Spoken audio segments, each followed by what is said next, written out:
Good morning বন্ধু বান্ধৱীসকল, স্বাগতম জানিছোঁ মোৰ মিনি ব্লগলৈ। আমি বৰ্তমান আছোঁ নগাঁৱৰ পৰা আমি ভাবিলোঁ কি নগাঁৱত আছোঁ যিহেতু মহামৃত্যুঞ্জয় মন্দিৰত যদি এবাৰ নাযাওঁ তেতিয়াহ'লে মনটো ভাল নালাগিব। তো আমি সেই দেখি গাড়ীৰ পৰা নামিয়ে আমি ধূপচাকিৰ দোকান বিচাৰিলোঁ। তো ধূপচাকিৰ দোকান ইয়াতে ধেৰ আছে। তো আৰু ধূপচাকিৰ লগতে ইয়াতে পূজাৰ বিভিন্ন ধৰণৰ সামগ্ৰী পোৱা যায়।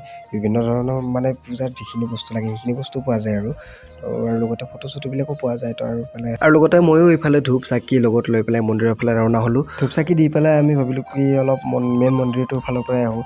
তো মেইন মন্দিৰটোত গ'লোঁ, গৈ পেলাই তাতো সেৱা কৰিলোঁ। সেৱা কৰি পেলাই ভাবিলোঁ কি দুটামান ফটো উঠোঁ। তো ফটো মানে আৰু কেনেকুৱা ধৰি লওক, ইমান দূৰৰ পৰা আহিছোঁ যদি দুটা ফটো নুঠোঁ চিন হিচাপেনো থাকিব কি, সেইকাৰণে ভাবি পেলাই দুটামান ফটো উঠিলোঁ। ফটো উঠি পেলাই ঘূৰি আহি থাকোঁতে এইফালে দেখিলোঁ শুক্ৰাচাৰ্যদেৱৰ মূৰ্তিটো।